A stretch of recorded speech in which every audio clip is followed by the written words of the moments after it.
नमस्कार, स्वागत आप सभी का न्यूज़ 18 का डिजिटल प्लेटफॉर्म आप देख रहे हैं और मैं हूं आपके साथ पुनीत मिश्रा। हरियाणा के गुरुग्राम में नेशनल लेवल की टेनिस खिलाड़ी राधिका यादव हत्याकांड में पूरे देश में चर्चा का विषय है। हत्याकांड के बाद पुलिस ने आरोपी पिता दीपक यादव को अरेस्ट करने के बाद कोर्ट में पेश किया, जहां से शुक्रवार को आरोपी को 1 दिन की रिमांड पर भेजा गया था। पोस्टमार्टम के बाद राधिका के शव को पुलिस ने परिजनों के सौंप दिया और शुक्रवार देर शाम को गुरुग्राम में ही उनका अंतिम संस्कार कर दिया गया। हालांकि इस मामले में अब भी कई सवाल बने हुए हैं। सबसे बड़ा अपडेट तो ये है कि राधिका के पिता को 1 दिन की रिमांड पर दिया गया था, उसके बाद फिर कोर्ट में पेश किया गया और 14 दिन की न्यायिक हिरासत में भेज दिया गया है। राधिका के घर वाले जहां एक और ये कह रहे हैं कि पिता दीपक ने राधिका के लिए 1.5 करोड़ की लागत से एकेडमी बनवा कर दी, जबकि पुलिस की जांच में ये बात सामने आई है कि राधिका यादव के पास खुद की टेनिस एकेडमी नहीं थी, बल्कि वो अलग अलग स्थानों पर टेनिस कोर्ट किराए पर लेकर खिलाड़ियों को ट्रेनिंग दिया करती थी। और इस बात की तस्दीक भी हो गई है, क्योंकि राधिका इन दिनों जिस टेनिस कोर्ट पर जाया करती थी, वहां के स्टाफ ने बताया कि राधिका ज़्यादा किसी से बातचीत नहीं करती थी। वो अपने क्लाइंट के साथ आती और उन्हें टेनिस की ट्रेनिंग देकर चली जाती। एकेडमी के ग्राउंड्समैन संदीप से बुधवार की सुबह शाम को हुई व्हाट्सएप चैट वायरल हो रही है, जिसमें राधिका यादव ग्राउंड्समैन से टेनिस कोर्ट में खेलने के संबंध में बातचीत कर रही है।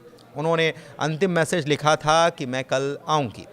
टेनिस खिलाड़ी राधिका यादव की हत्या के मामले में अब नई जानकारी भी सामने आई है, जो उनके बारे में एक और बात बताती है कि राधिका न केवल एक शानदार खिलाड़ी थी, बल्कि वो एक्टिंग में करियर बनाना चाहती थी और इसी जुनून के चलते वो अभ्यास के दौरान खुद की रील्स बनाकर सोशल मीडिया पर शेयर भी करती थी। उनकी एक रील इस वक्त खूब वायरल हो रही है। कारवां यूं ही चलता रहा मेरा, दिन भी यूं ही ढलता रहा मेरा, फिर तुम्हारी याद आई हमको, ये गीत और उसमें राधिका की झलक लोगों को भावुक कर रही है। हजारों लोगों ने सोशल मीडिया पर इस रील को पसंद भी किया है और उनकी प्रतिभा को श्रद्धांजलि लोग दे रहे। दूसरी तरफ राधिका की मौत के बाद उठ रहे सवालों पर उनके ताऊ विजय ने साफ किया है कि खेलने को लेकर परिवार में कोई विवाद नहीं था। उन्होंने ये भी कहा कि हमारे परिवार में कभी भी लड़का लड़की में कोई फर्क नहीं किया गया। अगर खेलने को लेकर कोई भी परेशानी होती तो दीपक अपनी बेटी पर इतने पैसे खर्च क्यों करता।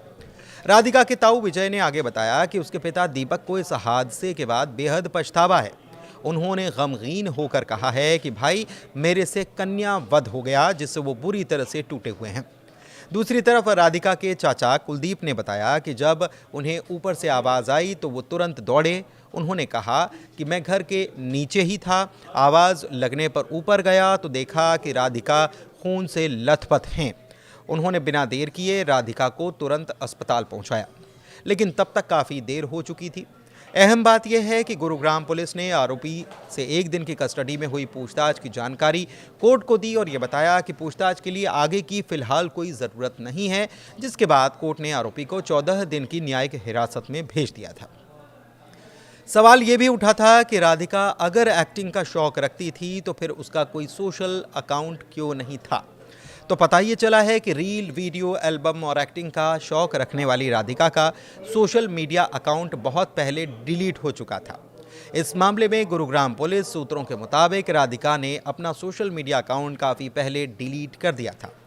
पुलिस सूत्रों ने दावा किया है कि राधिका ने ही अपना सोशल मीडिया अकाउंट डिलीट किया था कि सिर्फ एकेडमी पर ही उसे फोकस करना है। लेकिन अब सवाल ये है कि सन की पिता के तानों से तंग आकर या घर में चल रहे कलह की वजह से राधिका ने अपने सोशल मीडिया अकाउंट को डिलीट किया था। क्या वाकई राधिका ने ही अपना सोशल मीडिया अकाउंट डिलीट किया था, ये भी एक बड़ा सवाल है। गुड़गांव में राधिका के कोच रहे अंकित के साथ न्यूज़ 18 ने बातचीत की तो उन्होंने बताया कि मैंने उसे ज़्यादा ट्रेंड तो नहीं किया, लेकिन कोरोना के दौरान वो यहाँ पर खेली थी और मैं उसे तब से जानता हूँ जब वो 11 साल की उम्र की थी। उनके पिताजी को भी वो जानते थे और जब भी उनके मैच होते तो उनके पापा से भी मिलना होता था। उनके आपस में जो बॉन्डिंग थी उसे देखकर ऐसा नहीं लगता था कि आज जो चीज़ सामने आई है वो कभी हो सकता है। वो सोच ही नहीं सकते कि ऐसा भी दुनिया में हो सकता है, क्योंकि वो दोनों यानी कि पिता और बेटी एक दूसरे के काफ़ी क्लोज थे। इधर पुलिस की पूछताछ में आरोपी पिता दीपक यादव ने स्वीकार किया है कि वो पिछले कई दिनों से मानसिक रूप से बेहद परेशान था। दीपक ने पूछताछ में बताया कि वो पिछले 15 दिनों से ठीक से सो नहीं पाया था और घर में बेचैनी से इधर उधर टहलता था। इस दौरान उसने अपने परिवार के किसी सदस्य से बात भी नहीं की और हर वक्त वो खामोश और तनावग्रस्त रहता था। राधिका यादव की आखिरी व्हाट्सएप चैट से ये भी खुलासा हुआ है कि वो खुद की अपनी टेनिस एकेडमी नहीं चलाती थी, बल्कि किराए के कोर्ट पर ट्रेनिंग दिया करती थी। वायरल चैट में उन्होंने आखिरी बार लिखा था कि मैं कल आऊंगी। राधिका अलग अलग जगहों पर ट्रेनिंग कोर्ट्स लेकर ट्रेनिंग दिया करती थी। इससे पहले ये सामने आया था कि पिता दीपक ने ही 1.25 करोड़ रुपए खर्च कर बेटी को टेनिस एकेडमी खुलवाई थी। पुलिस का कहना है कि पिता दीपक यादव राधिका को ऐसा करने से रोकता था। पिता के मना करने के बावजूद भी राधिका नहीं मानी और उसने ट्रेनिंग कोर्ट लेकर अपना काम जारी रखा। बाप और बेटी के बीच असली विवाद की वजह भी पुलिस यही बता रही है। इस विवाद में पिता ने 10 जुलाई को गुरुग्राम के वजीराबाद स्थित घर में बेटी की पीठ पर 4 गोलियां मारी और हत्या कर दी। पीठ पर क्यों गोली मारी इसको लेकर भी ये कहा जा रहा है कि शायद नज़र पिता नहीं मिला पाता अपनी बेटी से, क्योंकि वो जो करने जा रहा था वो उसकी हत्या करने जा रहा था। इस दौरान वहां पर मौजूद परिजन से दीपक ने कहा कि कन्या को मारकर पाप हो गया है। हालांकि ये भी पता चला है कि आरोपी पिता ने मर्डर पूरी प्लानिंग के साथ किया। वो करीब 15 दिन से इसकी पूरी प्लानिंग कर रहा था और ये मौका उसे 10 जुलाई को मिला। दीपक यादव रोज़ाना खुद दूध लेने के लिए जाता था, लेकिन कत्ल वाले दिन उसने अपने बेटे को दूध लेने भेज दिया था।